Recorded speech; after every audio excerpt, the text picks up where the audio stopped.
My baby looking too good, yeah, she perfect. No, she worth it. When she pull up, all them man, them flirting. And yeah, she know that she a dime. Call up on my line. Told her, baby, bring it one time. Yeah, girl, sit down and bring. Yo, what's really good, Dosey Girl? Yezzir. You are locked in for another banging episode of Sis UK, the one and only podcast out right here that's giving you the real conversations. When you say you need that sis, you're looking at it. And best believe I'm going to bring sisters to the show so we can keep this here. It's all about having the uncomfortable conversations so we can get to a comfortable place. Now, guys, a lot has been going on. I want to say thank you so much for the consistent love, yeah? And the reason why I got to add consistent to it is because people can love you and then can be funny and stuff like that. But consistently, the love and the way you keep coming through for Hey Sis to the world and back, I appreciate you so much, okay? Boom, bang, bosh. Now, if you don't know, we are on social, so make sure you're following us on TikTok. You're following us on Instagram. You already know that's HeySis_UK. We got the website. Make sure you subscribe, you sign up to that. We got the GoFundMe because we got to keep up in our game. We got to keep improving the show. And the only way we can do that is by you helping up the family, man. It doesn't matter how big or small, we appreciate it. And we are back on Spotify. Yes, I said it. It's because we had goals on YouTube and we're like, listen, once we hit the goals on YouTube, we can run back to Spotify. And guess what? We're running back, baby. So if you like to listen to the show cheekily at your desk at work, best believe all the previous episodes and the new episodes and the upcoming ones will be locked and ready over there. So today, it's not really like a topic. Today, we are bringing it to the dilemmas. And yes, I have said this before. If you want your dilemmas checked out on time, we go on the website now. Email, DMing it'll be a bit slow, I'm not going to lie, because the DMs are busy, as you can imagine. So if you want your dilemmas spoken on at a time that you're like, listen, I really need this now, sis, website, emails. And today's dilemma, my sisters and my brothers, just when you thought you've heard it all, I'll tell you something today.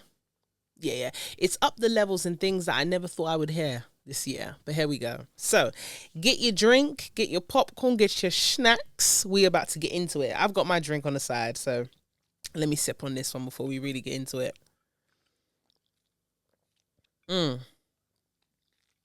It's a lot. And if you are in London, oh my gosh, the weather, 30 plus degrees, and most of you have run to Fête de la Musique. Yeah, to be dancing it up in the danceria in the streets of Paris. Hope you're having a good time as well. Listen, this period for me has been so busy. South by Southwest, meetings, seeing people, making sure that I'm outside. Because, you know, in this life, if you're not outside, it's like you're not out at all. So this is my proof of life, people. I am outside. But damn, I need to rest and recuperate. But let me wind it back in. It's dilemma time. Hey, sis. I need to divorce my Nigerian husband because this man used me for papers. I'm Jamaican and he's Nigerian from the Ibibio tribe. We met in uni right here in the UK. He said all the right things, claimed to be born again, and he took me to meet his mother in the village, and I met his older siblings and felt welcomed. I thought this was real love. But the moment he got his settlement, he changed. Suddenly he says marrying me was a mistake, and even dating women as a whole, because his true calling is to take over his grandfather's shrine. He's now saying he's been chosen to be a spiritual leader in his father's village as some ancient Ibibio priesthood, a place I've never been, where his late father lived before leaving his mum for another wife.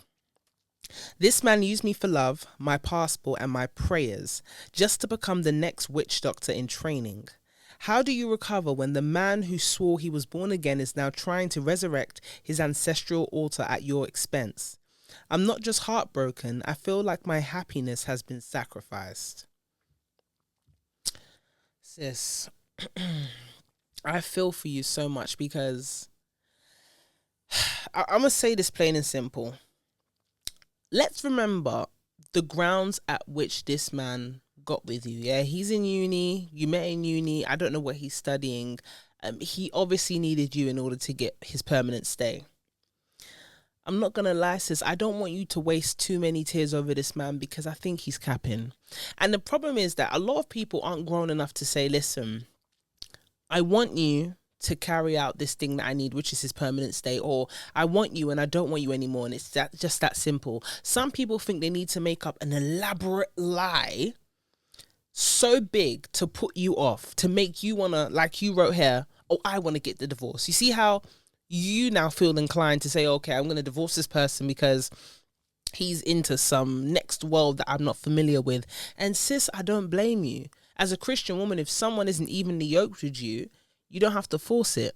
But I will say, protect yourself in the midst of all of this, because whether he's lying, whether he's telling the truth, and it's most likely that he's lying, sis, because people will come up with things so they don't look like the bad guy. Because at the end of the day, it's going to be, well, you know, it's not that I didn't want to be with you, but it was my calling that made me want to be this leader in my father's village. Okay. Let's just say this is true. Let's give this the attention, yeah? If it is true, you have to move on with your life, no? It's not like you're going to go ahead and join him. He's already said the realms of him being this shrine leader that he has to go and do back home, it wouldn't require a woman in his life. So, yeah, you have to move on. It's just unfortunate that when you are dating, even at the point of thinking that you found your one, you will come across clowns, sis. And in your case, you have come across, I think, the clown of all clowns.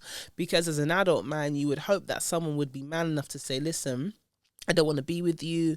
Or, you know what, I can't face lying to you anymore. I got with you under false pretenses. I used you for my stay. I mean, the timing is impeccable. As soon as he got his permanent stay, all of a sudden, oh my God, it's just hit me. This is not my calling. We are not talking about Jonah and the whale. God did not come to him and say, this is what I need you to do. It was not prophesied to him. I doubt that he is the chosen one, sis. What you have found is a charlatan. Yeah? And the thing is, I always say that rejection is God's protection. It's better that this happened at this stage now. And I don't know how long you've been married for.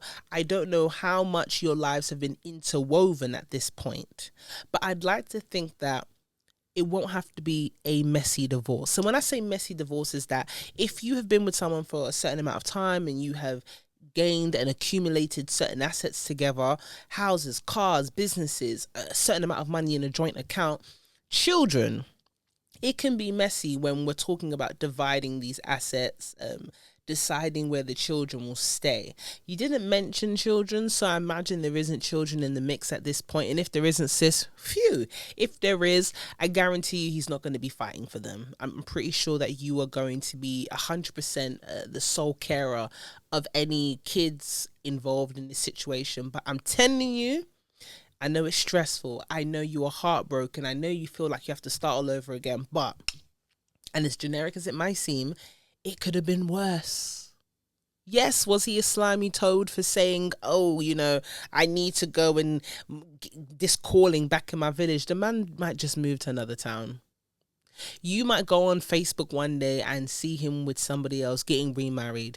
This happens, sis, because there are people in life, no matter how old they get, they don't know how to communicate. They don't know how to say, you know what, hands up.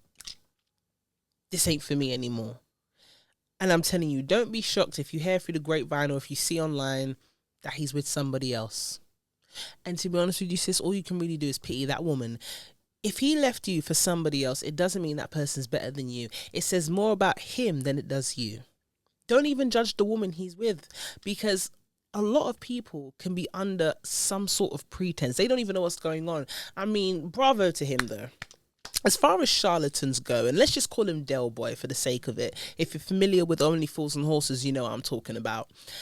Bravo to him, because not many, would do the whole, oh, I'm going to bring her back to the village, meet my mom and my siblings, make it look like that I'm from like a wholesome upbringing. I have nothing to hide.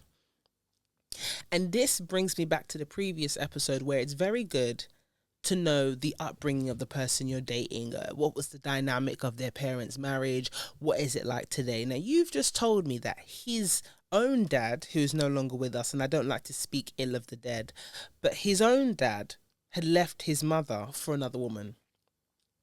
I don't know the circumstances, but already there's a breakdown. He's already seen a sense of, okay, there's no consistent loyalty, no consistent commitment to the realms of marriage. So him turning around and telling you, oh, marrying you is a mistake, it shouldn't even come as a surprise to you, sis. This is someone that's coming back from his own childhood or maybe pre-teen, where he's seen that even his dad can't commit too well. I'm not saying that a father that can't commit to a mother means that he will continue to have sons that can't commit, but I'm saying the likelihood of him being someone that's not able to commit to a marriage is higher. Okay, the likelihood, the possibilities are something that you need to take into account, sis. Starting over doesn't mean it's the end. A lot of people see a new chapter as something to be scared of or trying to scramble. Let me tell you something, sis. This lie that he's come up with in order to exit out of the relationship without looking like the bad guy, whatever he's trying to pattern somewhere else, whatever he's trying to come up with, or another person he's met, I don't know what it is, but he's definitely got something cooking up. It may flop and he might circle the block. And all I'm asking you to do, sis, right here is that when he does, if he does circle the block, do not give him space to come back into your life. If there's children involved, of course, he's the father of your children. He deserves the access for his children to have a father in their life, as long as he's making the effort to do so. It's not for you to call and say, oh yeah, when are you going to come and see your kids? If a man wants to see his children, he'll make it known, okay? Don't deny access, as long as he's not a threat to the children. But you would know that, you know your relationship with him. But if he wants to be romantically involved with you again, sis, do not give him edgeway to just lie or bring you back into his web of lies. Because you have to say to yourself, and it can get really scary, yeah? Okay, let's just say he didn't have the guts to tell you, listen, I used you, babe, like it or lump it. But to lie on his religion, I mean, you're the one that told me that he was born again. To be born again is to make the commitment, the pledge to say, I give my life to Christ and the way in which I want to live my life on this journey as a Christian. Now, to lie on your religion, to lie on the God you serve as a means of getting out of a relationship, to say you're now going to be a leader of a shrine, or a god or demigods or a practice that you're not familiar with, to lie like that with the tongue, when we know that there's power in the tongue, that's dangerous, sis.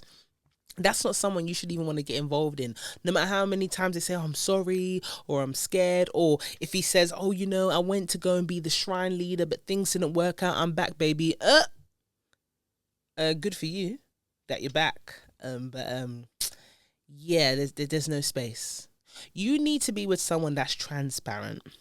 And I'm not saying that someone has to tell you every waking minute of the day what he's doing.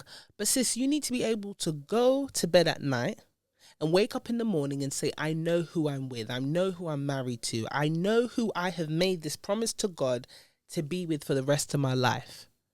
And it can be a shock to your system. But that's why it's good to have these moments of clarity, to say, you know what? I came into this marriage with clean hands. You know how they say to the law and everything, you have to come and approach things with clean hands. You came here with clean hands and a clean heart. If someone decides to be dirty with it or to be conniving or plan for something else, I'm a big believer in karma. Let's just say from the beginning of this, he always wanted to get that permanent settlement. Like you said, he used you for your passport. That's fine. It never does end well for people like that. And I'm not here to wish anything on anybody, but let me tell you, sis, when you mess with good people, clean-hearted people, and you think you're finessing your way through life, I have yet to meet someone, yeah, and I'm talking from childhood, adulthood, whatever. I've never met anyone that finesses, cheats, and steals throughout life that's living a comfy life today. And I'm sure we all know people that we went to school with or we grew up with that always wanted to take shortcuts, always wanted to say, oh, you know, I don't have to do things like this. I can use other people. It doesn't end well for them. And I'm not telling you this for you to now think you should pity him, sis. But as the scripture says, you don't need to do nothing. Let God take care of things. Someone like this, you got a clean escape. If he wants to go about the way he's going about things, that's fine. But don't go down to his level. Don't stoop to his level. And I just hope that the time that you've been married for, I hope you haven't mouthed off about any assets outside of you or assets that might be coming your way. Yeah? Because people like this, you think that they would go about things with dignity when it comes to divorce and settlements and things like this. They say that when you have to cut ties with people, whether it be in business, whether it has to be in marriage, when money's involved, that is when you see people's true colors. So you might have gone into business with your best friend, but let me tell you something, when that business starts to become something and we have to start talking about shares and dividends and things like this, people can be petty. Don't be surprised. Make sure that your heart and your mind is ready for things that might be disappointing. And I know you don't want to hear it. I know you think, oh, I know this person for X amount of years. They would never do this. Never say never when it comes to money. I'm telling you, until you have seen someone poor, rich, successful, unsuccessful, until you've seen people in different realms of their lives, you can't assume to say you know somebody. You can't. Even when you're dating, in this case of marriage, yeah, you can be with a man, and yeah, he's a nice man. Yeah, he's always been a nice man because things have always gone well for him. Until you have seen someone poor, rich, successful, unsuccessful, go through hard times, go through easy times, gone through their first loss, you cannot say wholeheartedly that you know this person because you've not seen them in every realm of their life. So you have to be very careful when it comes to people like this. When you get to that point of divorces, and you might go for a mediator, you might want to avoid, lengthy court proceedings and solicitors and this, that, and the third. Prepare yourself for disappointment. Some people can go low. And think back now, yeah, just so you can prepare yourself. Have you ever mentioned anything that you have as an asset that isn't necessarily his, that you would have accumulated in your life, maybe a home? Have you ever mentioned an asset of your parents? Especially if you've got old, aging parents, you need to be very careful about someone that hasn't come from where you've come from or hasn't accumulated what you have in life. So start saying, oh yeah, my dad who's like in his 90s has a couple of properties and this, that, and the third. Be careful, sis. Because when you think people aren't listening, they're listening. And when it comes to getting things that they didn't work for. And you know what's so funny, yeah? It's always the people that haven't worked for things in life, yeah, that like to take note of everything that you have. Because when it comes to that divorce, they'll be telling their solicitor, oh yeah, she's got this, and she got the dad, he's on his way out, I'm going to need some of that. And he's got the great-great-grandma, and oh yeah, and this one left X amount. Don't do it. I saw a situation as well where this woman, on her second marriage, yeah, there's things she accumulated with her first husband that's solely for her kids. Now, she has voiced this on time and time again to her second husband that, oh, the things I've accumulated, these are for my children. He goes, but if I need them, you give them to me, right? Hey, I see you watching, and I know this is a juicy dilemma, but you haven't liked, you haven't subscribed, and I know you haven't dropped a comment. I'm going to give you time to go ahead and do that now.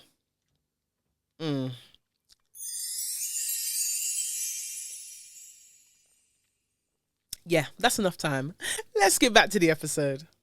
Now, of course, since you're sitting there thinking, I don't understand why I'm having to say this again, the woman said that the things accumulated in her first marriage are dedicated for her children. And he said, but if I need it, would you give it to me? Now, you have to be very careful as well. When you're having a blended family and you have children from a previous relationship and you go into a second relationship, yeah, you have to make sure that you're with a man that, he has some baggage. Sorry to say, for lack of a better word, you have some baggage in a sense of, things that you're bringing into the relationship. Make sure that he has things to lose as well as you having things to lose. Make sure that he has put things aside for his future like you have put things aside for your future. And I say this because when you are dealing with someone who has nothing to lose, they have everything to gain. And that's off your plate. That's why it's very important to approach relationships and dating with people that are evenly yoked. So we talk about being with a guy and resourcefulness and things like this, yeah? I'm not saying someone should have the world by a certain age, no. But you have to make sure that if you have X, Y, Z, they don't have to mirror you exactly when it comes to assets, but they have to have their own thing going on. Because some people think it's cute, oh, I'm his trophy. Sis, are you sure you want to be his biggest thing in his life, like as in like trophy. We're not talking about priorities and morality. When we're talking about morality, yes, you can be after God first. That's fine. But if we're talking about something that people have achieved in their life, you have to make sure that you are not this person's be all and end all. Because when they're going through their low time, they're going to be latching on to you. When you're not around, because as human beings, we're not going to be able to be around somebody 24/7. When you're not around, sis, does your man have something that he does in his life that also keeps him happy, that makes him want to keep on going? Does he have a purpose, as in career, things that he's built for himself that feeds him when it comes to his soul? Because people think it's funny to say, oh, you know, he's obsessed, girl. He's obsessed over me. Be careful about the obsession, sis. Because these are the same people that complain, oh, you know, he was saying that he was going to end all if I ever left him. Is that the type of relationship you want? A codependent relationship? Because that's what it is. A lot of people love to use these words that sound pretty. Oh, he's obsessed. Codependency means that most of the time you will only go as far in life as the person next to you. So if that person has nothing doing, guess what? You're going to have nothing doing. You want to be with someone that inspires you. Again, it doesn't have to be in the same realm. But when you're talking about what your person's doing, your partner, and you say, you know, I'm so proud of them. They've accomplished this. They're doing this. Oh, you know, they got through this hard time, but I saw them overcome it. They inspire me to want to do more. But when you're codependent on someone in the sense of, oh, you know, when I'm feeling down, they're there to take care of me. Now, a lot of people love when their partner is around to take care of them. Make sure that when this person's taking care of you, they're taking care of you so you can get better one day. Not taking care of you in a sense of making sure you stay where you are, but you're grateful that this person is there to kind of keep you where you are. And I'll give you an example, yeah? Say you're not feeling great. You know, things aren't going well for you, having a slow period, you're a bit lost when it comes to what you're doing in life. Does your partner tell you, oh, you know, I know you're feeling a bit lost, but why don't you do something in the meantime to help you get through this hard time? Or does the person go, oh, you know what, babe, I can see you're feeling kind of low. You know what, you sit there, let me get you some ice cream. As a matter of fact, let me get you a bottle of wine. You know, put your feet up and watch some TV. You know, you just rest and you stay there. Now, which one of those two states means that this person is more likely to get out of their hard time? Because if you have someone that panders to you all the time, that's a yes man. And some of you have boyfriends and they're yes men. These boyfriends aren't the people that are going to make you a better person, the best version of yourself. You want someone that you call and you say, I'm feeling low. And they go, Ra, you're feeling low, get up. Let's go out, let's do something. Let's go to the gym. Or if you're feeling low, what's your problem? Maybe I can help you solve it or give you some clarity in helping you get through this. You don't need someone that's going to use things to numb you. You don't need, oh yeah, let's go get a takeaway. Let's get a bottle of wine. Oh, you know what? You sit and relax. All these agents are agents of numbing.